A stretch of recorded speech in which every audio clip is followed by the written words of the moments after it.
দিদি ওইটা কত বড় মাছ, দিদি এত বড় মাছ, রুই মাছ, তাড়াতাড়ি আমি যাবি, দাঁড়া, যে মাছটা ধরতে হবে, ঠিক আছে, বাড়ি নিয়ে যা। হ্যাঁ ভাই ঠিক আছে, সাবধানে যা ভাই, ওই তো মাছটা পালাচ্ছে, তাড়াতাড়ি তাড়াতাড়ি যা ভাই, তাড়াতাড়ি। হ্যাঁ এটা কি দেখছো, ওই দুটো বাচ্চা ওই নদীর ধারে লাফিয়ে কোন পানিতে বেঁচে ভাই, এই ওখান থেকে ঘটে যা, হ্যাঁ তাড়াতাড়ি কে বাঁচাতে পারে বাবু, আরে আরে আরে মা এখান থেকে ঘটে যা ভাই, পড়ে যাবি নদীর ওখানে, টান যাবে স্রোতে। হ্যাঁ জায়গাটা কত সুন্দর। আরে এই বাবু এই লাভিস না, ঘটে যা, এখানে যেইভাবে স্রোতে টান যাচ্ছে তুই তো পড়ে যাবি, তোকে আমি ওপর তুলে দা, পা দেখেছি কিভাবে গড়িয়ে যাচ্ছে, তুই টানে পড়লে বাঁচবি না, তোর এখানে কে লাভতে বলেছে মাছ ধরার জন্য, এখান থেকে পড়ে গেলে কেউ বাঁচে না, তোকে আমি এক কাজ করি ওপর তুলে গিয়ে উপরে উঠ, উপরে ধরে উপরে উঠে যা। তোরা কার সাথে এসেছিস এখানে নদীর ধারে? কি ব্যাপার, আমাদের বাবুকে নিয়ে কোথায় যাচ্ছে?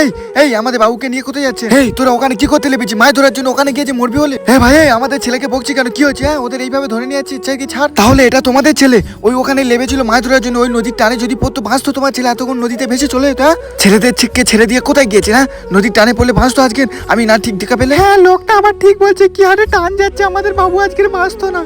বাচ্চাদের দেখে শুনে ছাড়তে পারে না, এখানে গল্প করছে আর বাচ্চাগুলো নদীর ধারে চলে গেছে মাছ ধরতে। হ্যাঁ এইভাবে এর আগে কোনোদিন ছাড়বে না, ঠিক আছে? এর আগে এরকম অনেক বাচ্চা এখানে ডুবে মরে গেছে মাছ ধরার নেশায়। আমি কি কোনো ভুল বলছি বলো?